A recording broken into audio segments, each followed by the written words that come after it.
Hello, everybody. This is Anglais the Easy Way, and my name is Richard Watson. Today, I'd like to talk about reframing the concept of forgetting. Now, I'll explain again. Reframing is to reconceptualize, to think of something in a different way. So reframing the idea of forgetting.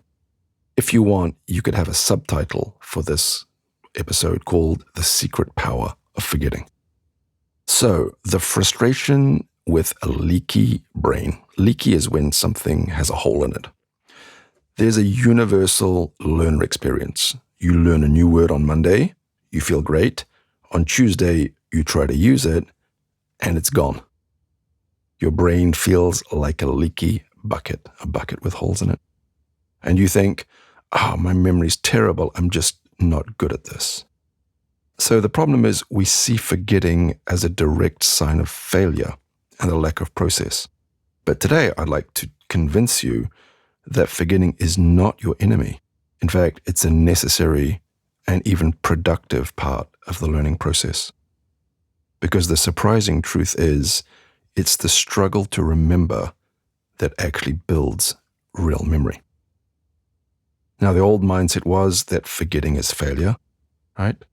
On a test, if you forget the answer, that means 0 points. We're trained to believe that a perfect memory is the goal. We have an illusion that there's a linear progression. We think that learning should be a straight line. We add new words to our brain and they stay there forever. And when we forget, we feel frustrated or stupid or demotivated. It feels like we're going backwards.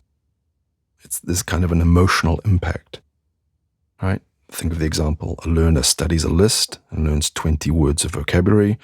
The next day, they can only remember 8. They see this as a 60% failure, not a 40% success. This leads to ineffective study methods like rereading lists over and over again, hoping the words will stick through sheer repetition. Now, you've probably heard me in the past. I'm a great believer in repetition. It's like a magic power that we have. But don't feel frustrated as you're doing it. Do it with kind of joy, with lightness. And it feels inefficient. Why am I spending all this time learning if I just forget it anyway? So the new mindset, the new way of thinking is forgetting is part of the process. Forgetting is not the opposite of learning. It's an essential step in learning. Think about it like this. There's an analogy of building a muscle.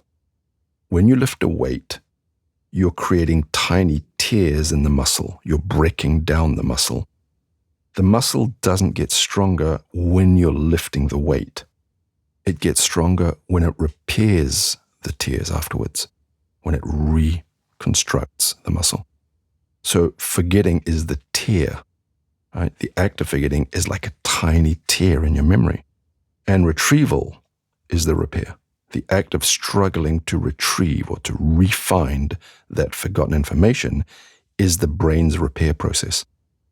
This struggle is what tells your brain, hey, this information is important. Build a stronger connection to it for me. So there's a concept in science called desirable difficulty. It means learning that's too easy is not effective. Your brain needs to work to make learning effective. It shouldn't be impossibly difficult. If you can't understand anything, you won't remember, but it should be a challenge for you. It should engage your brain. And the difficulty of remembering is what makes the memory stick.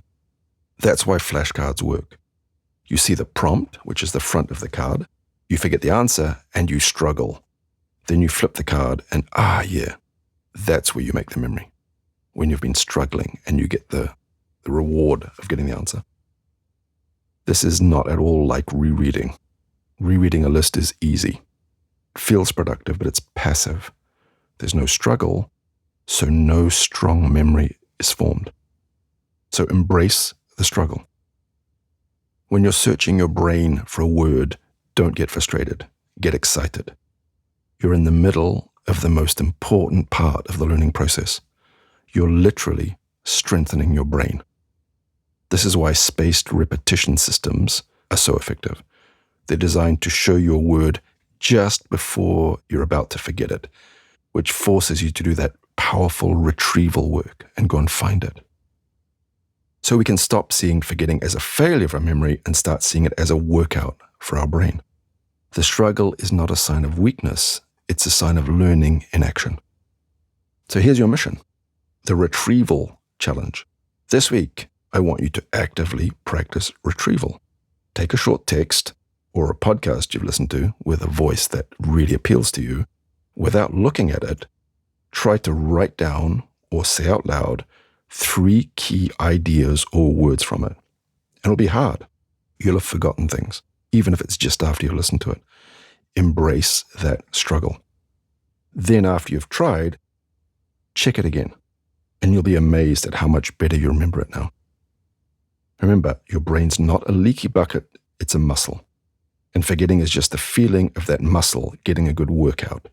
So next time you forget a word, thank your brain for the opportunity to make a stronger memory.